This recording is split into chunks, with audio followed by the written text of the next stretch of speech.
자, 반갑습니다. 해커스 국제정학 담당 강사 김종국입니다. 자, 우리 개념반에 이어서 객관식 문제반에 이제 우리 들어왔는데요. 짧게 OT하면서 그리고 바로 문제 가도록 하겠습니다. 자, 먼저 여러분들이 개념을 끝내고 난 뒤에 그 개념 내용이 지금까지 쭉 유지된다고 한다면 솔직히 뭐 객관식반 문제 들을 필요 없죠. 근데 이제 그게 잘 안 돼요.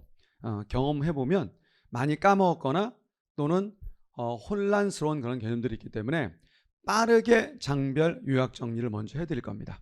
그래서 여러분들 인강수강생 여러분들은 자료실에 탑재가 되어 있습니다. 자료실에 탑재되어 있는 자료 보시게 되면 장별 요약 정리가 들어 있습니다. 그리고 녹음 파일이 1시간 채 안 돼요. 전 내용을 1시간 이내로 제가 녹음해 놨기 때문에 그걸 참조하시면 장별 요약 정리가 잘 될 겁니다. 이제 요거를 미리 해드리고요. 그 다음에 문제가 대략 1편부터 7편까지 전부 다 망라해 보니까 대략 555문제가 돼요. 근데 이제 555문제를 13회 정도로 완성을 하려면 한 회당 42문제를 풀어드리면 되거든요. 근데 이제 42문제를 풀어드림에 있어서 특히 이제 수학적 계산 문제가 나오면 되게 어려워요.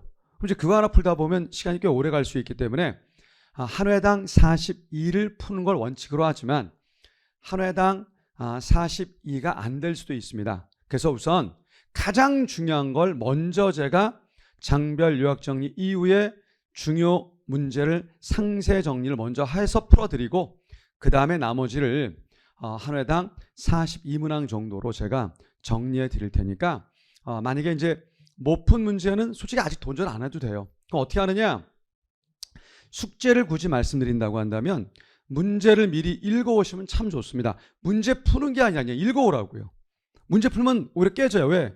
가물가물해요, 개념이. 그러니까 푸른다는 마음이 아니라 그냥 읽어봐. 혹 해설지 봐도 괜찮아요. 쭉 읽어오세요. 그리고 이제 제가 수업을 진행해 드리면 그 수업 내용만 뭘 하라고요? 복습을 잘하세요. 그 복습 중에 가장 중요한 복습 뭐냐? 장별 요약 정리와 중요 상세 정리 복습은 필수입니다. 그리고 이제 나머지 문제를 시간적 여유를 두시고 복습하면 좋은데 만약에 안 하더라도 요 두 개만 잘해도 괜찮아요. 그럼 이제 다 완강이 되면 혹시 내가 안 풀어준 문제를 한번 스스로 도전해 본다고 한다면 효과적 학습이 돼서 요 교재가 완벽히 마스터가 됩니다.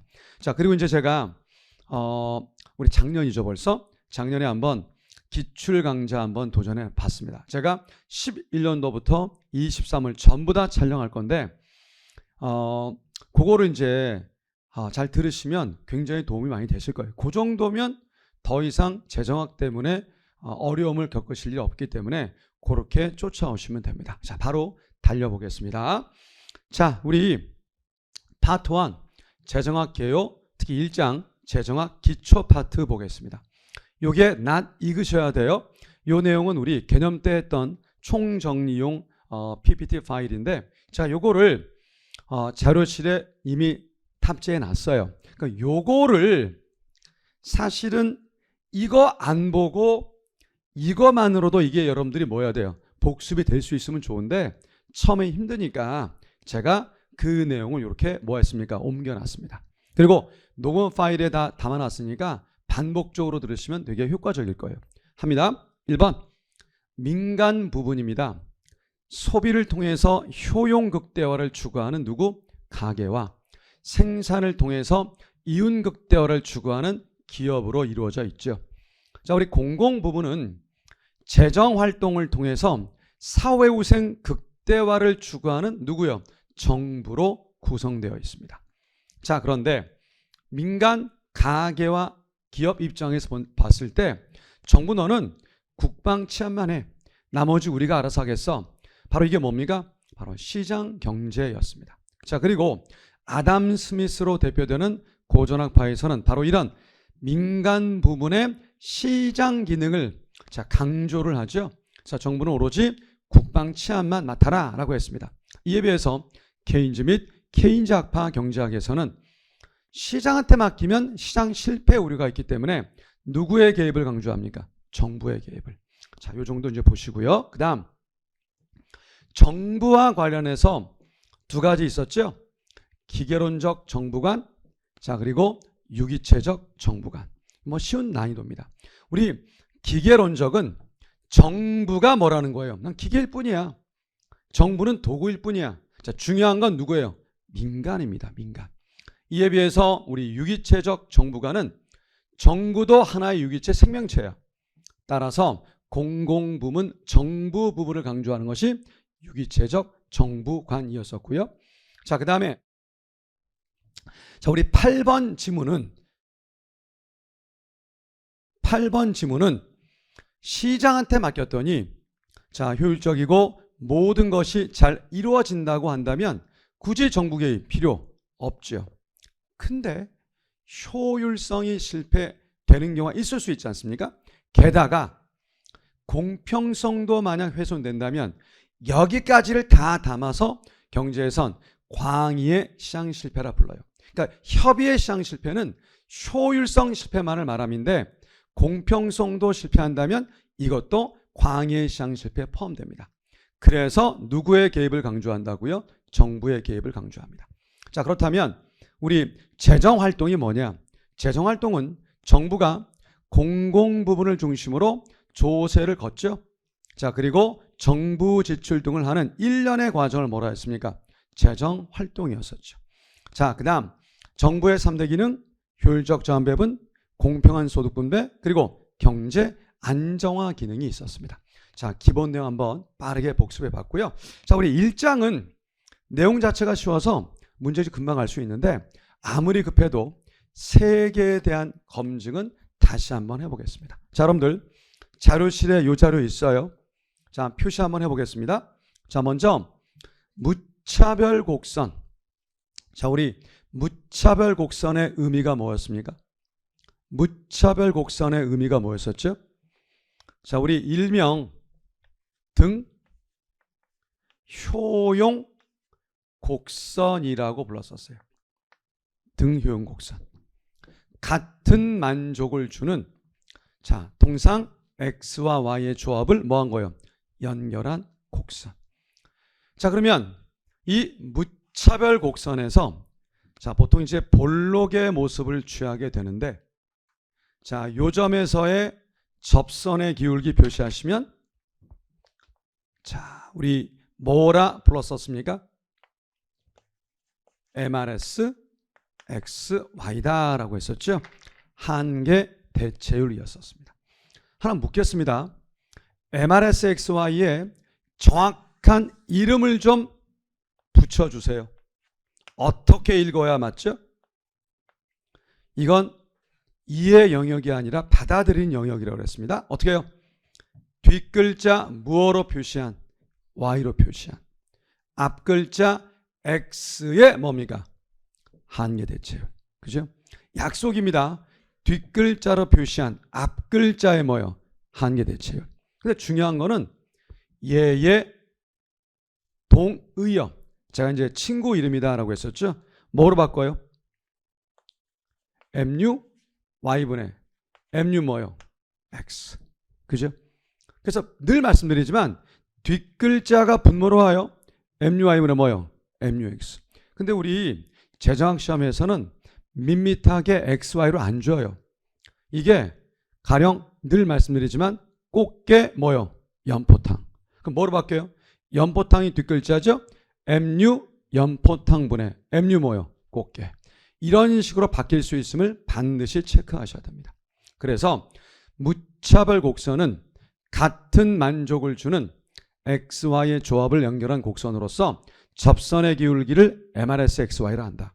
자, MRSXY는 뒷글자로 표시한 앞글자의 뭐다? 한계 대체율로서 자, 우리 어떤 친구 이름이 있습니까? MUY분의 뭐요? MUX. 자, 우리 등량곡선은 어떤 의미였습니까? 등량곡선은 동일한 뭐요? 동일한 생산량을 낳게 하는 K와 L의 조합을 연결한 곡선이었었죠. 자, 똑같이 볼록의 모습이었습니다. 자, 이때 특정 점, 이 점의 접선의 기울기 우리 뭐였습니까? 바로 이 접선의 기울기를 MRTS LK라 불렀습니다.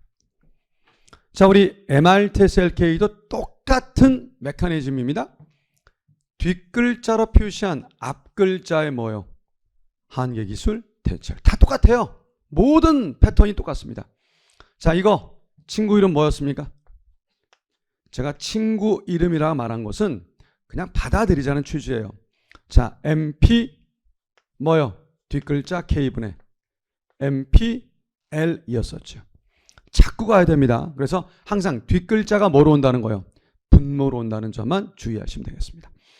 자, 이제 우리 그러면 생산 가능 곡선은 뭐냐?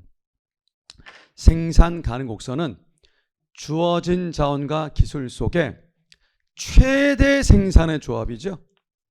최대 생산의 조합을 연결한 곡선을 뭐라 했습니까? 생산 가능 곡선. 자, 그러면 가령 요 포인트에 역시 접선의 기울기 잡아볼게요. 접선 기울기. 자, 우리 이거 뭐였습니까? MRT 뭐요? XY. 얘도 마찬가지예요. 뒷글자로 표시한 앞글자의 뭡니까? 한계, 뭐 이거는 이제 번역을 뭐 전환율, 변환율 다 좋아요. 하여튼 뒷글자로 표시한 앞글자 한계, 전환율. 자, 친구 이름은요? 똑같습니다. 자, 이게 이제 MC 뭐요? Y분의 MC X였었어요. 그래서 이 세 개 정도는 반드시 기억을 해 두셔야 됩니다. 참고로 이제 맨 상단에 있는 얘기할게요. M으로 시작되는 거는 한계 삐리로 번역이 되는데 경제학적 의미 뭐였습니까? 늘 말씀드리지만 늘 그래요. 한 단위를 뭐 했을 때? 추가했을 때. 가령 X를 한 단위 추가했을 때 Y가 얼마나 변하느냐. 이게 한계였습니다. 하지만 경제학적으로 뭐로 기억하자고 그랬습니까? 접선 기울기로 기억하자고 그랬죠. 그래서 일단 한계로 시작되는 것은 어쨌든 재정학의 아주 기본 개념이라서 함께 묶어서 정리해 봤습니다. 그래서 여러분들 자료 시대 있죠? 다시 한번 보겠습니다. 자, 우리 11번에서 무차별 곡선의 접선의 기울기는 MRSXY인데 얘는 MUY분의 MUX. 자, 등량 곡선의 접선의 기울기는 MRTSLK인데 얘는 MPK분의 MPL. 자, 생산 가능 곡선의 접선의 기울기는 MRTXY인데 MCY분의 MCX였습니다. 일단 요 정도까지는 충분히 숙지하셔야 될 기본 내용입니다. 자, 이제 그럼 우리 1장은 문제가 어려운 게 없어요. 네 문제 정도는 다 한번 바로 풀어드릴 테니까 바로 한번 시작하겠습니다. 자, 1장 1번 내십시오. 자, 1번입니다. 다음은 재정의 특징에 관한 설명이다. 옳지 않은 것은 그랬습니다. 1장입니다. 1장 문제. 자, 우선 1번 조세 수입에 따라 지출 규모가 결정된다. 과거에는 빈출 선지였는데 최근에 잘 안 내더라고요. 그러니까 이유는 요 정도는 당연히 알지 않겠는가 이런 취지 때문인 것 같아요. 자, 무슨 말이냐면 보통 우리 일반 가게는 어떻게 살림살이 꾸려갑니까? 수입을 먼저 고려하고 씀씀이를 결정하죠. 근데 우리 재정은요? 아닙니다. 씀씀이 지출 규모를 먼저 고려한 다음에 그리고 뭐랍니까? 수입을 뭐합니까? 결정을 해요. 그래서 분명히 말씀드리지만 씀씀이를 먼저 결정한 뒤에 수입 규모를 결정하기 때문에 이른바 이걸 뭐라 합니까? 양출 재입이라 부른다고 그랬었죠. 따라서 수입에 따라 지출 규모가 결정된다? 이건 틀렸습니다. 당연히 1번이 틀려서 정답이고요. 그 다음 재정은 엄격한 계획상에 따라 당근이죠. 공공욕구 축적 맞고요. 요 4번 선지는 뭐 당연합니다. 재정은 나라 살림살이라서 그 과정 속에서 정치적 측면도 고려됩니다. 당연히. 자, 그리고 집단적 의사 결정 과정을 통해서 결정이 되죠. 자, 그래서 전체적 모습은 1번이 틀렸기에 정답이 되고요. 요건 최근엔 좀 뜸해요. 요 선지 자체는 요 정도 보겠습니다. 자, 2번 갈게요. 정부를 보는 기본 시각 그랬습니다. 옳지 않은 게 뭐냐. 이렇게 생각하시면 돼. 좀 난이도를 낮추겠다의 출제자의 의도라면 꼭 들어가는 문제죠. 난이도를 좀 높이겠다 그러면 안 내요. 왜? 너무 쉬운 문제라서. 자, 우리 기계론적 견해를 먼저 보겠습니다. 자, 기계론적 견해 뭐였습니까? 정부가 기계 수단일 뿐이야. 누가 중요합니까? 민간이 중요한 거죠. 자, 우리 정부는 단순 개입의 뭐야? 집합체일 뿐이야. 맞습니다. 자, 우리 3번을 먼저 볼게요. 자, 기계론적 견해에 따르면 정부는 스스로 독립적 목표 뭐 없어요. 도구일 뿐이니까 가질 수 없다. 3번도 맞습니다. 자, 5번 보시면 따라서 기계론적 견해에선 누가 중요하다고 그랬습니까? 민간 개인이 중요해요. 그러니 개인주의적 사상에 입각해 있죠. 따라서 개인이 우선시 됩니다. 자, 그러면 이제 우리 2번과 4번의 유기체적 견해를 보면요.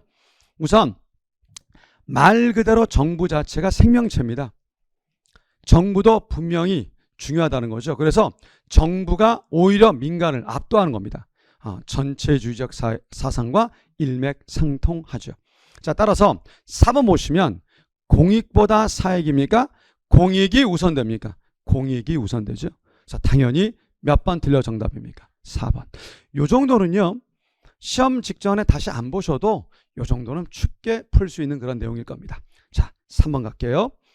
자, 요거 좀 재밌습니다. 정부의 역할을 정당화하는 복지국가 목표로 적합하지 않은 것은. 우선 여러분들 요 2, 3, 4는 좀 쉽게 와 닿을 거예요. 정부 뭡니까? 물가 안정이죠. 고용 안정, 물가 안정. 양대 목표입니다. 그 다음 빈곤 문제 해결 맞습니다. 그래서 사회통합. 2, 3, 4는 별 어려움이 없을 겁니다. 아마 여러분들이 1번 선지가 무슨 뜻인지 모호할 거예요. 미시적 효율성을 달성한다. 자, 무슨 뜻이겠습니까? 자, 여러분들 경제학에서 미시는 어떤 의미를 담고 있느냐? 말 그대로 시장 기능을 말함이에요. 그러니까 이거 미시는 시장 기능, 거시는 정부의 개입입니다. 그러니까 미시는 시장의 역할을 중심으로 본다. 거시는요, 정부의 개입을 강조하는 게 경제학의 거시입니다. 자, 그런데 미시적 입장에서 시장한테 맡겨놨더니 다 잘할 줄 알았는데 못하는 게 있더라 이거야. 뭐라 합니까? 시장 실패요. 그러면 그 시장 실패를 치유하기 위해서 누가 개입할 필요가 있습니까? 정부가. 그래서 시장 기능을 뭐하자? 완성하자. 그래서 미시적 효율성 달성은 시장한테 맡겨놨을 때 실패를 이룬다고 한다면 정부가 개입해서 시장 실패를 뭐하자는 겁니까? 치유함으로써 효율성을 이루자 이 뜻이에요. 그래서 1번도 얼마든지 정부 역할이 될 수 있습니다. 자, 5번은요. 완전한 평등이요. 이건 좀 극단적이죠. 이 자체가 실현 불가능할 뿐만 아니라 만약 완전한 평등이라고 한다면 꼭 바람직하다는 말도 할 수 없죠. 왜요? 열심히 하는 사람은 뭐야 그러면? 그죠? 당연히 잘못된 건 몇 번이요? 5번이 되겠습니다. 그래서 일단 이 문제에서 1번 선지 의미만 좀 독해하세요. 미시적 효율성 달성이란 시장한테 맡겨놨을 때 효율성이 실패했을 때 정부 개입으로 그 효율성을 뭐하자? 치유하자. 그래서 효율성을 달성하자. 바로 정부 개입의 하나의 방향성일 수도 있습니다. 자, 이 정도 보는데 굳이 제가 이 문제 오게티를 잡자면요. 발문에 복지국가라는 목표를 해놨거든요. 솔직히 복지국가 목표라고 한다면 1번도 솔직히 해당되지는 않아요. 그냥 정부 역할 그러면 괜찮은데 이 자체가 어떻게 복지와 관련이 돼요? 솔직히 1번도 조금 하자는 있지만 명백히 5번이 말이 안 되기 때문에 상대적으로 옳지 않은 것은 몇 번이요? 5번입니다. 하지만 1번의 의미는 뭐에 달라? 2에 달라. 이 정도 보겠습니다. 자, 4번 갈게요. 최근에 우리 1장에서 만약 시험 문제 낸다고 한다면 제가 별표는 칠하지 않았지만 4번입니다. 이게 좋아요. 자, 재정과 관련된 설명 중 옳지 않은 것은 우선 최근에 우리 재정학의 흐름이 비단 미시경제학만 반영하는 게 아니라 누구도 자꾸 내려고 하고 있습니까? 거시도요. 이게 바로 거시와 재정학의 콜라보예요. 요거는 괜찮습니다. 자, 별표까지 안 칠하지만 1장에서 그나마 여러분들이 반복했으면 하는 문제는 바로 4번입니다. 자, 1번 선지. 고전 학파는 균형 재정이 뭐다? 이상적이다. 자, 여러분들 고전 학파는 보통 누구와 대표로 했습니까? 아담 스미스. 아담 스미스식 경제학은요, 일단 뭐 하는 겁니까? 정부의 역할은 최소화시키는 거예요. 나머지는 누가 알아? 민간이 알아서 알아. 그러면 정부 역할 최소화, 굳이 말하면 국방, 치안 등이거든요. 그럼 그 정도 해당되는 조세 걷어서 지출하면 되는 거지, 뭐 일자리 창출해서 정부가 개입하기 위해서 조세 걷고, 이건 반대합니다. 따라서 고전학파는 무슨 재정을 강조한다고요? 균형 재정을 강조합니다. 그런데 묻겠습니다. 케인즈 계열은요? 케인즈 학파는요? 아니, 경기 안 좋으면 정부가 개입해야지. 흔히 적자 재정을 편성해서라도 개입해야지. 이게 케인즈 경제학이에요. 그래서 반드시 말씀드리면 케인즈 학파 경제학에서는요, 자, 흑자 내지는 적자 재정 얼마든지 가능해요. 얼마든지 가능합니다. 자, 이게 케인즈 학파 재정관이고요. 고전 학파는 균형 재정을 이상적으로 봅니다. 제 개인적으로는 1장에서 제가 선별한다면 4번이 가장 좋아요. 자, 그래서 2번 값싼 정부를 추구하는 게 고전 학파죠. 자, 값싼 정부는 뭐예요? 정부가 필요한 일은 무엇인지 다 하는 겁니까? 그럼 비싼 정부지. 절대 아니죠. 국방 등으로 뭐 하자? 최소화시키자. 자, 틀린 건 당연히 2번이지만 중요한 건 고전 학파가 균형 재정, 개인적 학파가 흑자, 적자 재정을 추구한다는 것이 훨씬 더 중요합니다. 답은 2번이고요. 자, 우리 러너 교수의 기능적 재정이란 말이 최근에 잘 나오고 있습니다. 자, 보세요. 항상 재정학, 경제학 공부하실 때 명심하실 일은 이 자체를 바로 뜻풀이로 가지 마시고요. 요 제가 노란색으로 PPT한 요 문구를 뚫어지게 보세요. 어떤 느낌이 있습니까? 자, 기능적으로 나라 살림살이를 꾸려가자. 뭡니까? 기능에 맞게끔. 만약에 지금 경기가 안 좋아. 그럼 정부가 적극적으로 개입해야 되잖아. 그러면 적자를 무릅쓰고서라도 뭐 해야 돼? 확장해야 되지. 반대로 너무 과열이야. 과열일 때 뭐합니까? 조세를 많이 징수해서 어떻습니까? 결과적으로 경기를 좀 진정시킬 필요 있죠. 바로 뭡니까? 흑자 재정이에요. 이런 기능적 재정을 강조하는 것이 바로 러너 교수고, 이 기능적 재정에 따르면 적자가 됐던 흑자가 됐던 기능에 맞게끔 운영하자는 겁니다. 그러니까 누구 쪽 생각일까요? 개인적 학파 쪽 생각입니다. 그래서 3번 선지 상당히 좋은 선지고요. 그 다음, 자, 우리 재정의 3대 기능 뭐였습니까? 자원배분, 소득분배, 경제안정화. 그 자원배분 중에는 비단 민간재만이 아니라 공공재 간의 적절한 배분도 포함되어 있습니다. 당연합니다. 그 다음 5번. 자, 기능적 재정 문제에서는, 자, 기능적 재정은 어떨 땐 적자 재정, 흑자 재정을 무릅쓰고 막 기능에 따라 운영하다 보면 스스로 자의성의 뜻이 뭡니까? 마음대로 한다는 거죠. 룰에 따라 하는 것이 아니라 이런 문제가 생길 수 있습니다. 그래서 1장에서 제가 별표는 칠하지 않았지만 굳이 네 문제 중에 하나만 복습하자 그러면 저는 감히 4번을 찍어요. 4번은 충분히 예상 문제입니다. 마지막 때 제가 총점검할 때 반드시 다시 한번 점검해 드리겠습니다. 자, 이 정도 보시면 충분하고요. 자, 이제 우리 바로 2장으로 가겠습니다.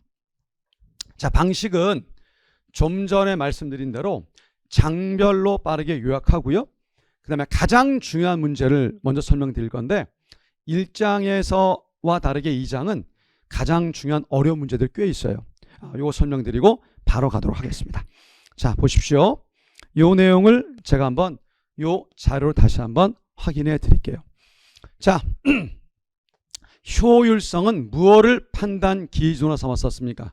파레토 효율성. 자, 공평성은요, 뭐를요? 사회 후생함수. 자, 파레토 효율성 조건에 세 가지가 있었습니다. 소비 측면, 생산 측면, 종합 측면. 자, 소비는 두 사람의 MRSXY가 뭐하면 된다? 같으면 된다. 생산은요, 두 재화의 MRTSLK가 같으면 된다. 종합은요, MRSXY와 MRTXI가 뭐하면 됩니까? 같으면 됩니다. 자, 우리 중요한 거 있었죠? 보통 같은 건 시험 문제 묻지 않아요. 다른 걸 묻지. 자, 칠판 좀 봐주세요. 만약에 이런 부등호라면 어떻게 제가 판단하자 했습니까? 여기 이제 첨자 A가 붙고요. 여기는 첨자 B가 붙어요. 자, 어떤 작전을 펼쳤었습니까? 부등호가 벌어지는 쪽 첨자 누구요? A는 B보다 상대적으로 뭘 좋아해요? X를 좋아해요. 그러니 X 받고 Y 주면 서로의 만족을 뭐 할 수 있다? 크게 할 수 있다. 그 작전이었어요. 자, 얘도 마찬가지죠? 똑같습니다. 여기는 첨자가 X고요. 여기는 Y입니다. 이거 어떻게 해석해요? 부등호 벌어지는 쪽 첨자 X는 Y보다 앞글자 뭘 더 선호한다? L을 더 선호한다. 그러니까 L 받고 얘한테 K 주면 서로의 생산을 뭐 할 수 있다? 늘릴 수 있다. 뭐 이렇게 하는 겁니다. 자, 우리 종합치면도 마찬가지예요. 여기는 첨자 없습니다. 앞글자만 보시면 돼. X를 더 많이 생산해서 소비하면 서로의 만족을 뭐 할 수 있다? 늘릴 수 있다. 끝. 이건 아주 잘 묻습니다. 굉장히 잘 묻는 패턴이라 반드시 복습을 해두셔야 돼요. 자, 그 다음입니다. 후생경제학의 1정리와 2정리가 있었죠. 자, 우리 1정리는 완전 경쟁이면 뭐가 달성된다고요? 파레토 효율성. 자, 적어두십시오. 어떤 선결 조건이 있었습니까? 완전 경쟁이 파레토 효율성을 달성하기 위한 선결 조건은 뭐였었습니까? 우선 뭐가 없어야 돼요? 외부성 등의 시장 실패가 뭐야 됩니까? 없어야 돼요. 그래야 완전 경쟁이 파레토 효율성을 달성할 수 있었습니다. 반대로요. 거꾸로죠. 파레토 효율성이 뭐를 달성한다? 완전 경쟁 균형, 다른 말로 일반 균형을 달성한다. 바로 뭐였습니까? 이정리였습니다. 자, 이정리가 성립하려면 어떤 조건이 필요했습니까? 우선 정부의 개입, 재분배가 필요했었죠. 정부가 개입해서 일단 뭐야 됩니까? 흔히 말하는 흑수저와 금수저의 격차를 좀 뭐야 돼? 줄여줘야 돼요. 재분배. 가장 중요한 건 뭐였습니까? 강볼록성의 전제가 필요했었습니다. 우리 이제 문제 풀면서 다시 한번 점검을 해볼 거예요. 그래서 요 조건이 있어야 몇 정리가 성립했었습니까? 2정리. 자, 그런데 우리 1정리는 어떤 의미를 담고 있어요? 완전 경쟁이면 파레토 효율성이 달성된다.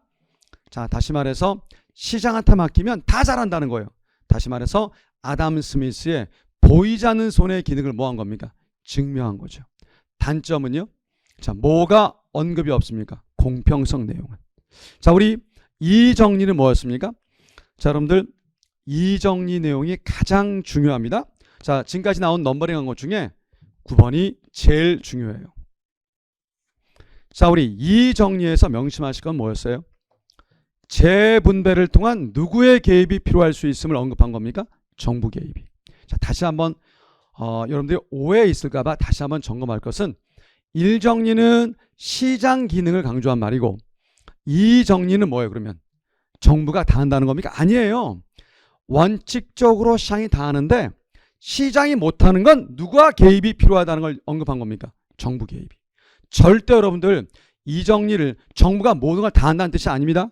정부는 시장이 못하는 소득 재분배 등을 좀 일부 도와준다는 거예요. 그거 이외에 나머지는 다 누가 할 수 있는 겁니까? 시장이 다 할 수 있는 거예요. 따라서 여보세요. 효율성과 공평성은 얼마든지 분리해서 대응이 가능하다는 거예요.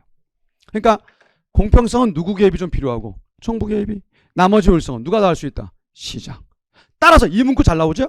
공평성을 위해서 효율성을 뭐 할 필요 없습니까? 희생할 필요 없어요. 그래서 이 문구 굉장히 잘 나옵니다. 그래서 반드시 이 정리는 효율성과 공평성이 뭐 가능하다로 기억하라고요. 분리 가능하다. 가장 중요한 얘기입니다. 그래서 우리 9번 내용은 체크하실 때 시험장 들어가기 전에 반드시 다시 한번 보실 아주 중요한 문장이 되겠습니다. 자, 그 다음이요. 자, 우리 사회후생함수 한번 점검해 봅니다. 세 가지가 있었죠? 사회후생함수에서 제가 사칙 연산에 숨어있는 비밀 얘기했었어요. 먼저 뭐요? 더하기. 그리고요, equal 또요 곱하기. 혹시 빼기와 나누기는 왜 하지 않느냐? 빼기는 플러스의 다른 말이고요. 나누기는 곱하기의 다른 말이기 때문에 같은 것들이에요. 자, 여러분들 더하기로 표시하는 거 무슨 함수였습니까? 완전 대체관계 의미였었죠. 그죠? 내가 그 얘기했잖아요. 여러분들이야 뭐 아직 결혼 안 하고 애가 없으면 무슨 말인지 이해 못 하시겠지만 애가 태어나서 애가 먹던 거 먹어도 맛있어요. 얼마든지. 그러니까 완전 대체가 가능해요. 그냥 내 밥그릇 더해서 먹을 수도 있어요. 그래서 경제학의 플러스는 완전 대체 관계를 의미한다는 걸 기억해야 됩니다. 이런 걸 무슨 형 함수라 했습니까? 선형 함수라 했었죠.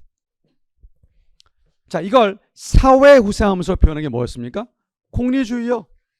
공리주의. 자, 제가 공리주의를 어떻게 이해시켰었습니까? 최대 다수의 최대 행복이다. 근데 이거 와닿지가 않아요. 나 뭐로 이해했냐면 60, 70, 80년 대한민국의 가족주의 생각이 공리주의예요. 그 당시에 모든 사람들이 못 살았는데 자, 우리 가족이 잘 먹고 잘 살려면 지금처럼 해서 안 돼. 어떻게 하는 거야? 있는 재산을 그나마 누구한테 올바하는 겁니까? 큰아들한테. 그래서 이 큰아들이 법대 가서 검판사 되면 또는 의대 가서 의사 되면 집안에 뭐야? 행복이야. 그러니 나머지 식구들은 뭘 해야 돼? 희생을 해야 돼. 누굴 위해서? 큰아들을 위해서. 다 몰아주는 겁니다. 공리주의예요, 공리주의. 그쪽에 다 몰아주는 거예요. 자, 그래서 완전 대체관계 선형을 사회 우상함수에서 뭐라 부른다? 공리주의. 그 다음에 이퀄이죠. 모두 같게 하자. 완전 보완관계입니다.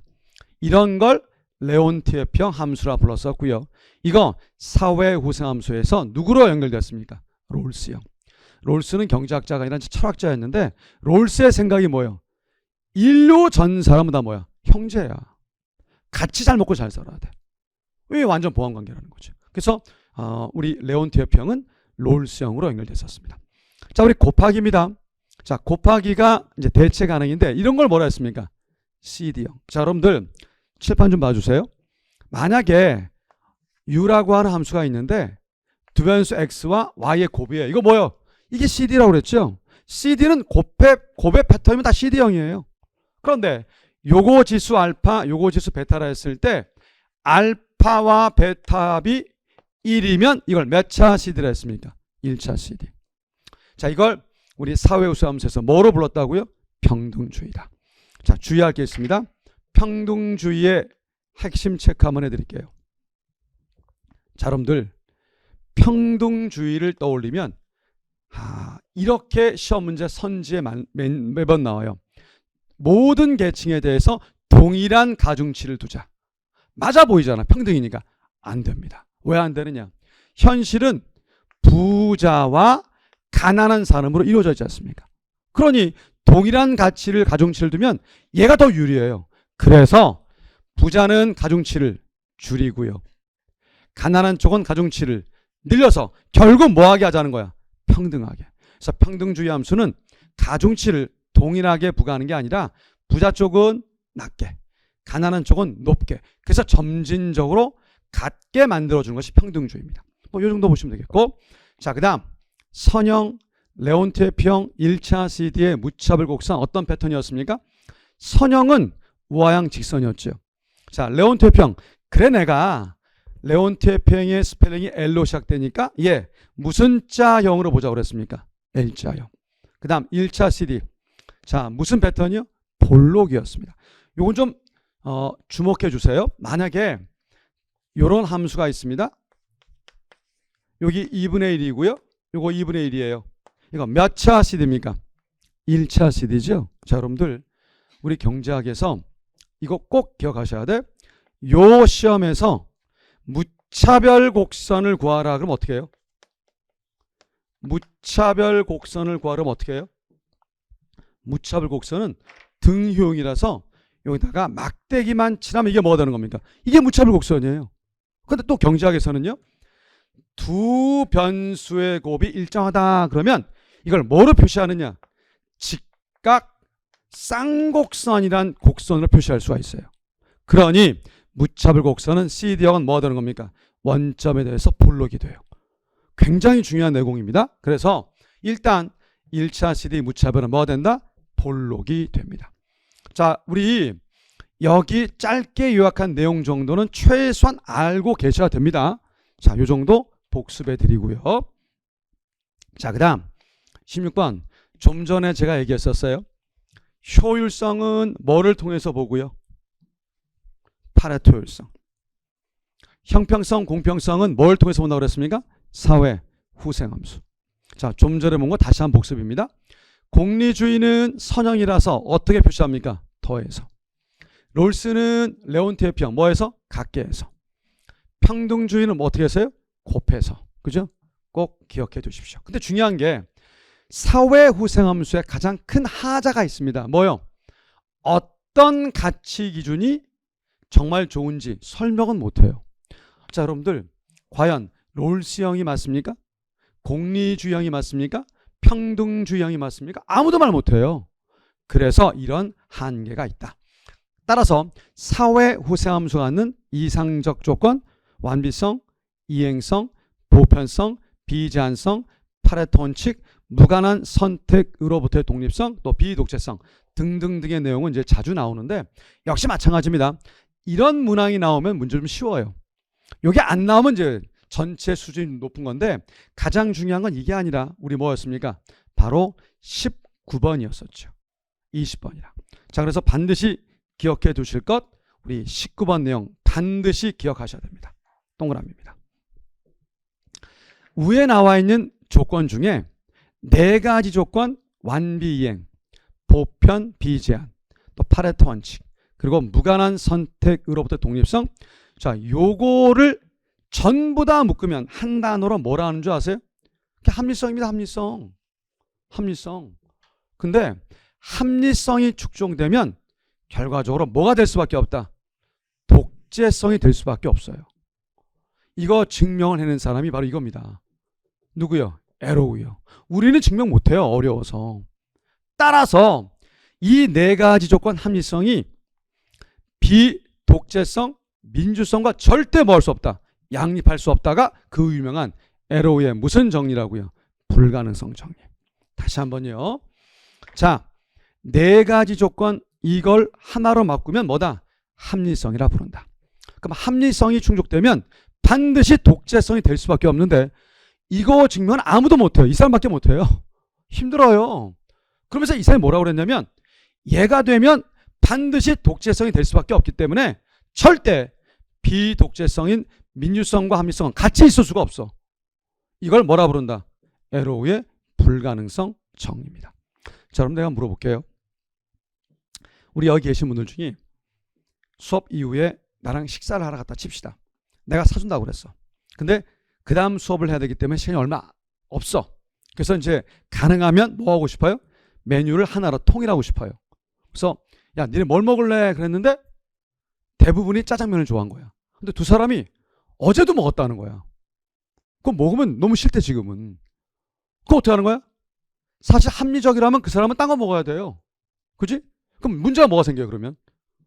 그러면 오래 걸려요 이게. 주문해서 나오기까지. 그 어떤 일이 벌어져요?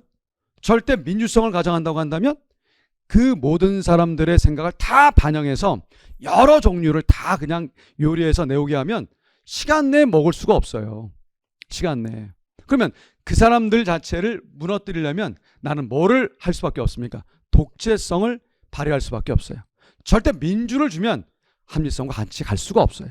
이게 유명한 뭐라고요? 에로우의 불가능성 정리입니다.